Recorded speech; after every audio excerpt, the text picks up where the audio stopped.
RPSC द्वारा आयोजित सहायक सांख्यिकी अधिकारी एएसओ की जो भर्ती 2021 में निकली हुई है, इसका एग्ज़ाम जुलाई 2022 में होना प्रस्तावित है।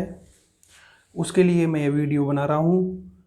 जो भी साथी इसकी तैयारी कर रहे हैं, उम्मीद है उनके लिए यह काफ़ी उपयोगी रहेगा। दोस्तों, मैं आज के वीडियो में आपको सांख्यिकी की जो मूलभूत चीज़ें हैं जिनका आपको मालूम होना ज़रूरी है, उनके बारे में चर्चा कर रहा हूँ। इसके साथ ही दूसरे पार्ट में इसी वीडियो के दूसरा पार्ट है, उसमें मैं आप लोगों को सैम्पलिंग के बारे में बताऊँगा। जो सैम्पलिंग के जो बेसिक जो चीज़ें हैं, जो इम्पोर्टेंट है, उनके ऊपर चर्चा करेंगे। दोस्तों, सांख्यिकी का मतलब एक सीधे अर्थ में लें तो होता है आंकड़े, डेटा। लेकिन वास्तव में ये जो डेटा जो वर्ड है, ये सांख्यिकी का बहुवचन में अर्थ है, यानी कि प्लूरल और सिंगुलर। सिंगुलर में इसका अर्थ सिर्फ स्टैटिस्टिकल मेथड्स होता है, सांख्यिकी विधियाँ। जो भी सांख्यिकी के जो मेथड है, तरीके हैं जिनसे हम डेटा को एनालाइज करते हैं, वो तो सांख्यिकी का एक वचन में अर्थ है। सांख्यिकी का एक वचन में अर्थ सांख्यिकी विधियाँ, स्टैटिस्टिकल मेथड है, जबकि बहुवचन में अर्थ डेटा है, आंकड़े हैं।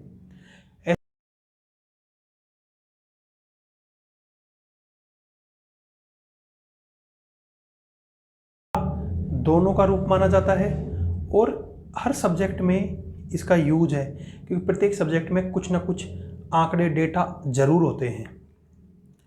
सांख्यिकी रूपरेखा की बात करें, एक ओवरऑल आउटलाइन की बात करें स्टैटिस्टिक्स की, तो सबसे पहले जिस क्षेत्र का हमें अध्ययन करना है, जस्ट एग्जांपल लें तो किसी क्षेत्र विशेष में रह रहे लोगों के जीवन स्तर की चर्चा करनी है, उनके जीवन स्तर के संबंध में डेटा जुटाए जाएंगे।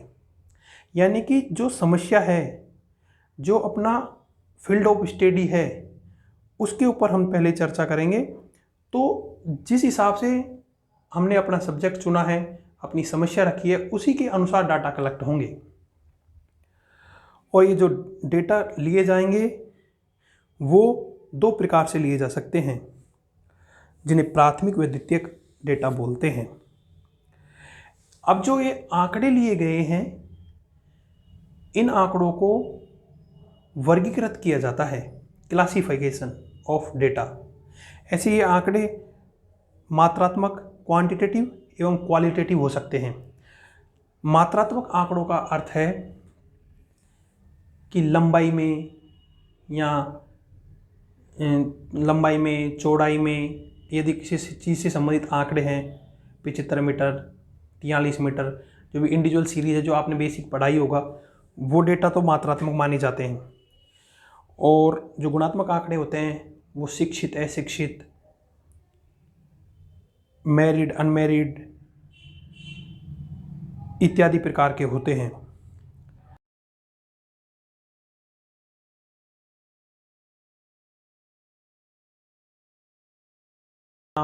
और यहाँ तक कि टेबल को भी, जो टेबल होती है जिसको तालिका बोलते हैं हिंदी में, वो भी प्रेजेंटेशन ऑफ डेटा का भाग माना जाता है। ये क्वेश्चन जो कई बार पूछा हुआ है कि आंकड़ों को प्रदर्शित करने का तरीका निम्न में से कौन सा नहीं है, तो याद रखें, तालिका प्रदर्शित करने का तरीका है, आंकड़ों को प्रदर्शित करने का तरीका है। आंकड़ों के आधार पर हम फिर विश्लेषण करते हैं। विश्लेषण में आगे जाके मीड, मोड, मीडियन आ जाते हैं, डिस्पर्जन आ जाता है, कोटोसिस, कोई बंटन सम्मित है या नहीं, मतलब बहुत सारी जो चीज़ें मैथमेटिकल एनालिसिस है स्टैटिस्टिक्स का, जो वो आ जाता है एनालिसिस में। तो ये मोटी मोटी बातें हैं। अब जो प्राइमरी डेटा है, इसको कलेक्ट करने के लिए सैम्पलिंग की ज़रूरत पड़ती है। प्राइमरी डेटा को कलेक्ट करने के लिए सैम्पलिंग की जाती है। और देखिए, प्राइमरी डेटा की डेफिनेशन देखिए, कच्चे माल की भांति उपयोग में लिए जा सकते हैं, क्योंकि प्राइमरी डेटा मूल रूप से एक कच्चे माल की तरह तैयार होते हैं, जिन्हें आपकी स्टडी के अनुरूप आप कैसे भी ढाल सकते हो। कच्चे माल की भांति उपयोग लिए जा सकते हैं, जो कि अध्ययन के क्षेत्र के अनुसार आवश्यक परिवर्तन करके काम में लिए जा सकते हैं। जबकि सेकेंडरी डेटा किसी और व्यक्ति के द्वारा पहले ही कलेक्ट किए जा चुके होते हैं तथा उन्हें हम अपने अध्ययन के हिसाब से सही नहीं मान सकते, क्योंकि उस दूसरे बंदे ने किस स्टडी के लिए उन डेटा को कलेक्ट किया ये हमें ज़रूरी नहीं अपनी वाली स्टडी के अनुरूप हो। तो इसमें अध्ययन की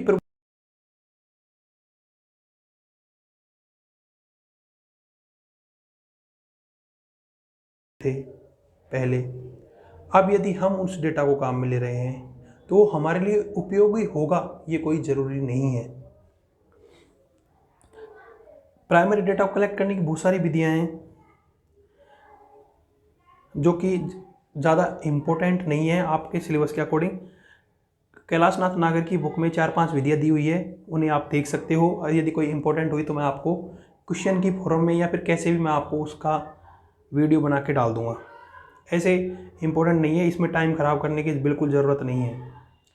सेकेंडरी डेटा वो होते हैं जो या किसी विभाग की वेबसाइट पर अपलोड हो, पूर्व में जो प्रकाशित हो चुके हो या पूर्व में किसी ने अपनी स्टडी में काम में ले लिए गए हों, जैसे अखबार में आए हुए डेटा, आर्टिकल्स, जर्नल्स में प्रकाशित, जैसे कि एग्रीकल्चर स्टैटिस्टिक्स से संबंधित और पॉपुलेशन वाले डेटा पूरे सेकेंडरी डेटा माने जाते हैं। अब प्राइमरी डेटा को कलेक्ट करने के लिए सैंपल सर्वे किया जाता है, जिसे डिजाइन ऑफ सैंपल सर्वे हमारे सिलेबस का भाग है, सैंपल सर्वे। दोस्तों, सैंपल सर्वे के अंतर्गत यदि बात करें, सैंपल सर्वे क्या है? यह एक ऐसी विधि है जिसके अंतर्गत समस्त पॉपुलेशन का अध्ययन ना करके उसके एक भाग का ही अध्ययन किया जाता है। यानी कि जब पॉपुलेशन विस्तृत हो, पूरे एलिमेंट, पूरे तत्वों, उसके जितने भी अवयव हैं उनके बारे में स्टडी करना, उनके बारे में जानकारी जुटा पाना मुश्किल हो, तो हम इस प्रक्रिया को काम में लेते हैं।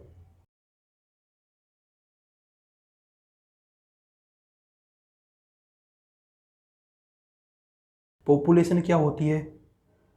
पॉपुलेशन को हिंदी में समग्र भी लिखा हो सकता है, समष्टि भी लिखा हो सकता है। ये सब एक ही चीज़ें हैं। यह किसी अध्ययन में विचारित समस्त इकाइयों का समूह है, जिसे ज़्यादातर पूरे स्टैटिस्टिक्स में कैपिटल N से दर्शाया जाता है। यानी कि यदि हमें जयपुर शहर में रह रहे लोगों के जीवन स्तर के बारे में अध्ययन करना है तो जयपुर शहर की समस्त पॉपुलेशन समग्र मानी जाएगी। सैंपल की बात करें, सैंपल को हिंदी में प्रतिदर्श बोला जाता है। समस्त पॉपुलेशन का एक भाग जिसके बारे में हम अध्ययन करके ये मानते हैं कि इस सैंपल में इस सैंपल की जो विशेषताएं हैं वो पॉपुलेशन की विशेषताओं को ही रिफ्लेक्ट करती है, वो उसमें प्रदर्शित होती है। सैंपल एक पॉपुलेशन का एक हिस्सा होता है जिसे सामान्यतः स्मॉल n से दर्शाया जाता है। सैंपल प्रतिदर्श की आवश्यकता क्यों पड़ती है? दोस्तों, यदि समग्र का आकार बहुत बड़ा है तो सैंपल की ज़रूरत पड़ती है, क्योंकि समग्र के बारे में अध्ययन कर पाना बहुत मुश्किल हो जाता है, क्योंकि उसके लिए अत्यधिक समय और पैसे की ज़रूरत पड़ती है। जब जांच में समस्त इकाइयाँ नष्ट होने की प्रवृत्ति रखती हो, नष्ट होने की प्रकृति रखती हो, तो ऐसी स्थिति में भी सैंपल लिया जाना उचित होता है, क्योंकि यदि उन समस्त इकाइयों को यदि चेक किया जाएगा और वो नष्ट होंगी तो फिर पूरी पॉपुलेशन ही नष्ट हो जाएगी। इसे को एक छोटे से एग्जांपल से समझिए। यदि किसी दुकान पर कोई व्यक्ति शक्कर लेने जाता है, यदि वो शक्कर के सभी दानों को चेक करे कि वो मीठा है या नहीं, तो उस प्रकार वो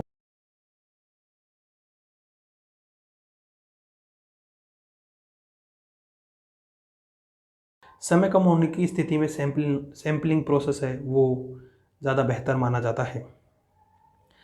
उदाहरण के लिए, राजस्थान में बीपीएल परिवारों में बाल लिंगानुपात का विश्लेषण करना हो तो राजस्थान के समस्त बीपीएल परिवार समग्र माने जाएंगे।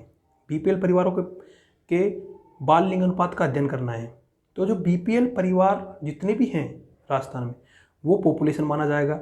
यदि उनकी संख्या 10 लाख है तो पॉपुलेशन 10 लाख मानी जाएगी, यानी कि कैपिटल N 10 लाख होगा। यदि इनमें से 1 लाख की जांच की जाए और उसके आधार पर निकाला जाए तो ये 1 लाख जो माना जाएगा वो सैंपल माना जाएगा। ऐसे ये सैंपल साइज बहुत बड़ा है, या आप आगे जाके पढ़ोगे। लेकिन यदि 10 लाख बीपीएल परिवारों में से 1 लाख के बारे में हम सूचना जुटाए तो 1 लाख सैंपल है जो स्मॉल एन रहेगा, जबकि पूरी पॉपुलेशन कैपिटल एन बराबर 10 लाख हो जाएगी। तो ये 1 लाख जो है सैंपल यूनिट बोली जाएगी। याद रखें, यदि हम पॉपुलेशन के आधार पर निकाले गए वेरिएबल की बात करें तो उसे पैरामीटर बोला जाता है, प्राचल। जबकि यदि हम सैंपल के आधार पर कोई भी वेरिएबल निकालें तो उसे प्रतिदर्शज बोला जाता है, स्टैटिक। जैसे कि पॉपुलेशन है, यदि इस 10 लाख की जनसंख्या जो बताई है बीपीएल परिवारों की, इसका मीन निकालेंगे तो वो पॉपुलेशन मीन होगा, इसका वेरिएंस निकालेंगे तो पॉपुलेशन वेरिएंस होगा, और इसका स्टैंडर्ड डेविएशन निकालेंगे तो पॉपुलेशन स्टैंडर्ड डेविएशन होगा। लेकिन दोस्तों, ये जितने भी पॉपुलेशन के जो वेरिएबल है, इनके जो गुण हैं, जैसे कि मीन, पॉपुलेशन वेरिएंस, इन सबको पॉपुलेशन वेरिएबल बोला।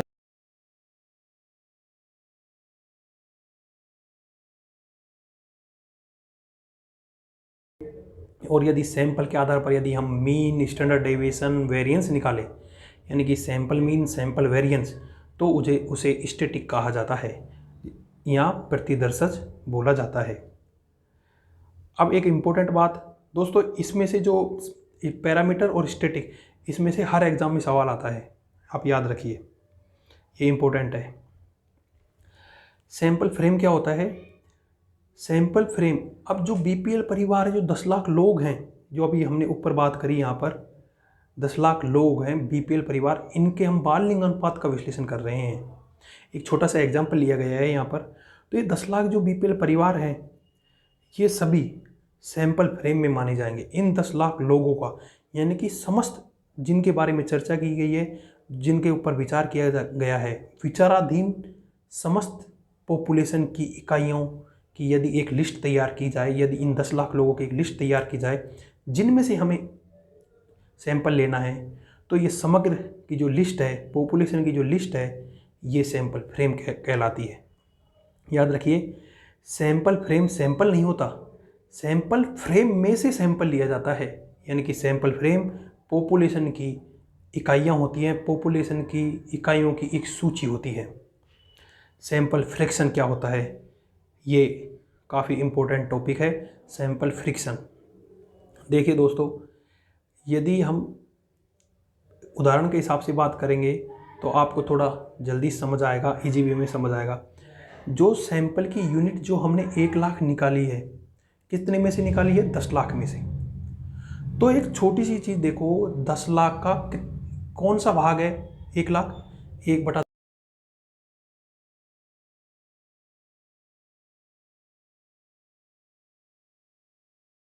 तो आएगा कि 10 लाख, जो 1 लाख है वो समस्त पॉपुलेशन यानी 10 लाख का 1/10वां भाग है। तो सैंपल फ्रैक्शन ये बताता है कि हमने सैंपल में कितनी इकाइयाँ शामिल करी, यानी कि हम सैंपल में यहाँ पर 1/10 इकाइयाँ शामिल कर रहे हैं, 1/10 इकाइयाँ। तो सैंपल फ्रैक्शन यहाँ पर हो गया 1/10, क्योंकि पूरी पॉपुलेशन है, पूरा जो जिनके बारे में अध्ययन करना है, पूरी पॉपुलेशन है 10 लाख, उसमें से हमने ले लिए 1 लाख सैंपल के तौर पर। तो सैंपल फ्रैक्शन माना जाएगा 1 लाख बटे में 10 लाख, यानी कि 1/10। अब दोस्तों, पूरी पॉपुलेशन तो थी 10 लाख, उसमें से हमने 1 लाख ले लिए, लेकिन 9 लाख पॉपुलेशन छूट गई। तो ये 9 लाख जो पॉपुलेशन छूटी है, इसकी वजह से कुछ ना कुछ त्रुटि तो होगी। तो जो इतना भाग छूटा है, जितना भाग छूटा है, मैं आपको यहाँ नोट करा देता हूँ आपको, जितना भाग छूटा है, देखिए 1 माइनस स्मॉल n बटे में कैपिटल N, ये भाग छूट चुका है, क्योंकि पूरी पॉपुलेशन एक भाग में से n/n भाग हमने काम में ले लिया था, तो 1 - n/n रह गया। यानी कि फिर से बात करें तो 10 लाख में से 1 लाख काम में ले लिए तो 9 लाख की जनसंख्या छूट गई।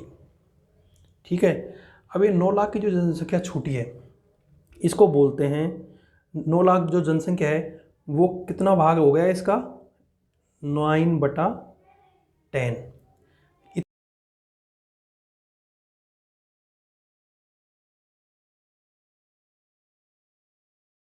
Population correction. ठीक है, इसको फॉर्मूले के तौर पर यदि लिखेंगे तो मैं आपको लिख के बता देता हूँ, फाइनाइट पॉपुलेशन करेक्शन। देखिए 1 माइनस स्मॉल n बटा में कैपिटल N, ये है फाइनाइट पॉपुलेशन करेक्शन। दोस्तों इसको ऐसे भी लिख सकते हैं, FPC finite population correction, capital N minus small n बटे में कैपिटल N।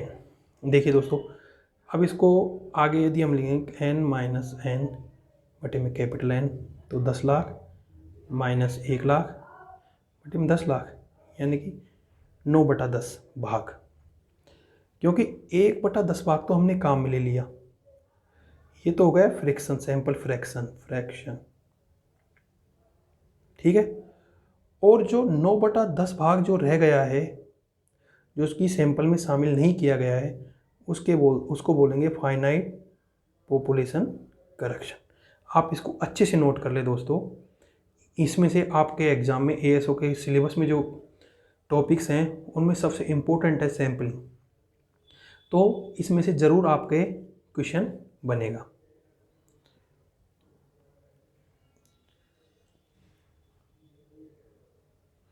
तो आगे चलते हैं।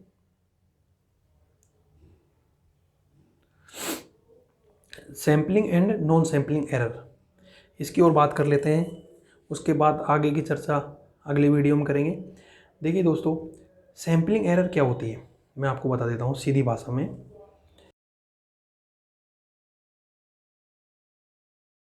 जो अब तक चर्चा की वो एग्जाम्पल से करिए, तो मैं अभी बात करूँ, यदि हमको 10 लाख लोगों की स्टडी करनी थी, ठीक है, उसमें हमने 1 लाख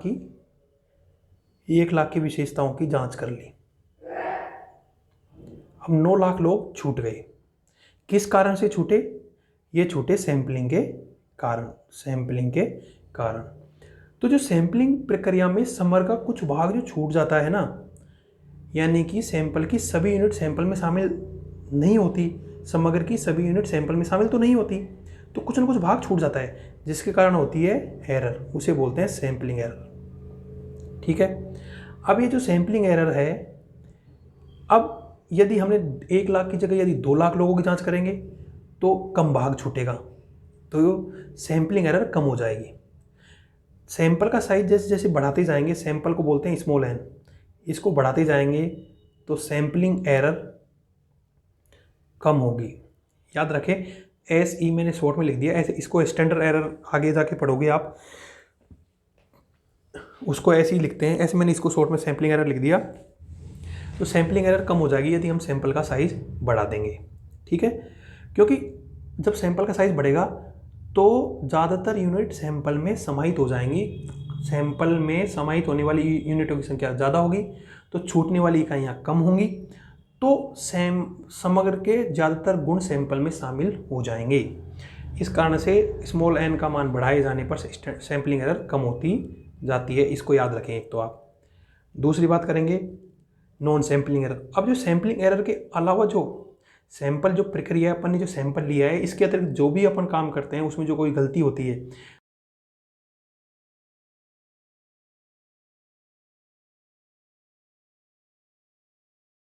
तो कैलकुलेशन में गलती हो गई हो, तो ऐसी जो गलतियां उनको नॉन सैम्पलिंग एरर बोला जाता है। क्योंकि ये जो मैथमेटिकल वाली जो टर्म है, उनमें फॉर्मूले हैं, उनमें जितने ज़्यादा डाटा होंगे, जितने ज़्यादा सैंपल साइज होगा, उसके कारण ये बढ़ेगी। तो याद रखिए, नॉन सैम्पलिंग एरर है वो सैंपल साइज बढ़ाए जाने पर नॉन सैम्पलिंग एरर बढ़ती जाती है। ठीक है दोस्तों, इसको याद रखिए। एक आखिर में एक मैं आपको एक चीज़ और बता देता हूँ। जो भी हमने जो कार्य किया है ये सैम्पलिंग के अंतर्गत हमने सैम्पलिंग कर ही क्यों रहे हैं, ये देखिए कि हम सैम्पलिंग कर ही क्यों रहे हैं। तो सैम्पलिंग करने के पीछे है एस्टिमेशन। आप एक वर्ड सुनोगे, एस्टिमेशन। एस्टिमेशन का सामान्य अर्थ होता है अनुमान लगाना। एस्टिमेशन का सामान्य अर्थ है अनुमान लगाना। क्योंकि यदि हम पूरी पॉपुलेशन के बारे में अध्ययन ना करके हम अनुमान लगाएं तो हम सैंपल के आधार पर अनुमान लगा सकते हैं। तो सैंपल लेके पूरी पॉपुलेशन के बारे में अनुमान लगाना एस्टिमेशन कहलाता है। देखिए मैंने यहाँ पर नोट्स में भी ये चीज़ डाली हुई है, तो मैं आपको बताता हूँ। एस्टिमेशन ये रहा। यदि एक ऐसी प्रक्रिया जिसके अंतर्गत समग्र की विशेषताओं का अनुमान सैंपल के आधार पर लगाते हैं, सही निष्कर्ष निकालने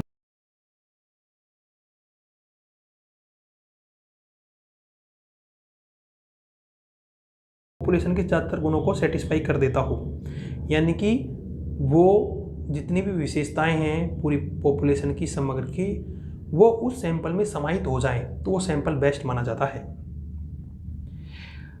ये एररों की बात की हुई है, ये मैं आपको दूसरे वीडियो में अच्छे से बता दूंगा, क्योंकि काफ़ी लंबा वीडियो हो गया है। तो आप चैनल को सब्सक्राइब करें और वीडियो अगर अच्छा लगा है तो लाइक करें।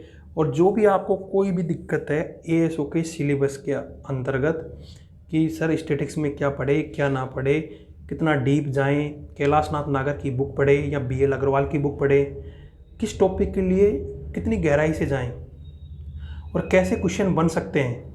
देखिए दोस्तों 40 क्वेश्चन के आसपास आपके स्टैटिक्स में आएंगे और ज़्यादातर वेटेज राजस्थान जीके का आर्थिक समीक्षा का रहेगा। जुलाई तक नई आर्थिक समीक्षा आ जाएगी, हो सकता है उसी से क्वेश्चन आए। यदि पेपर लेट होता है तो कन्फर्म ही नई आने वाली आर्थिक समीक्षा से ही क्वेश्चन आएंगे। तो आपको आपकी स्ट्रेटेजी ऐसी बनानी है, आप मेरे से कमेंट करके पूछ सकते हो, मैं आपको उन सभी का रिप्लाई दूंगा। ध्यान रखिए ये वीडियो मैं सिर्फ इसलिए बना रहा हूँ क्योंकि लोग भारी भरकम फीस लेके स्टूडेंट्स का, बेरोज़गारों को बेवकूफ़ बनाने का काम कर रहे हैं।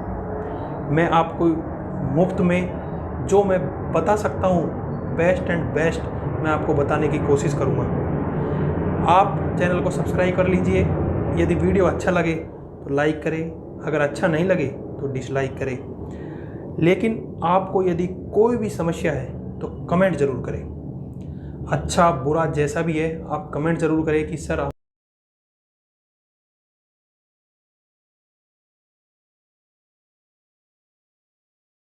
लेकिन यदि आप बताओगे तो मैं उस चीज़ के लिए टाइम निकालने की कोशिश करूँगा।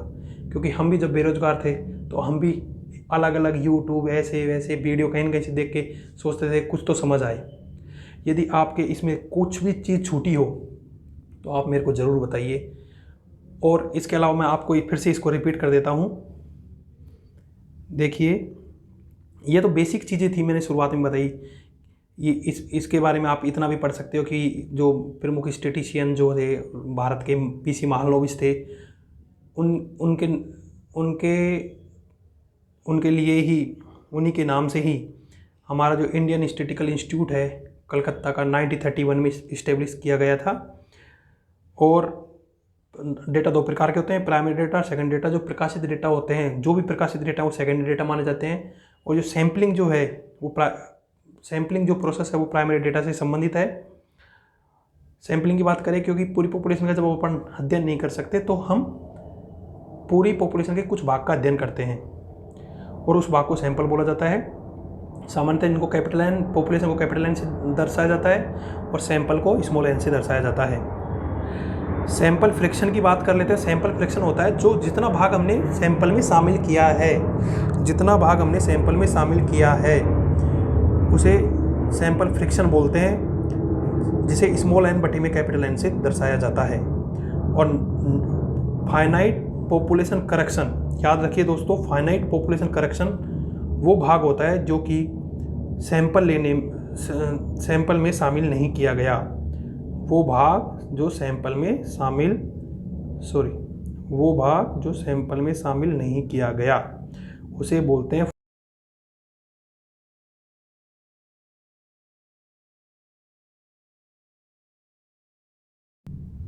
करेक्शन।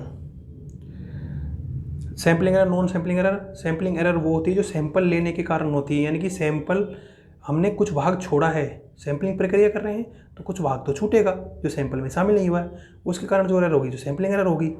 और इसके अलावा जो भी प्रकार की एरर होगी कुछ एनालिसिस करने में, कैलकुलेशन में, वो नॉन सैम्पलिंग एरर होगी। याद रखिए सैम्पलिंग एरर जो है वो, जो सैम्पलिंग एरर है वो बढ़ेगी यदि हम सैंपल साइज कम कर देंगे। मैं आपको फिर से नोट करके करा देता हूँ। सैम्पलिंग एरर कम होगी यदि सैंपल साइज बढ़ा देंगे, सैम्पलिंग एरर बढ़ेगी यदि सैंपल साइज कम करेंगे। ठीक है। Non sampling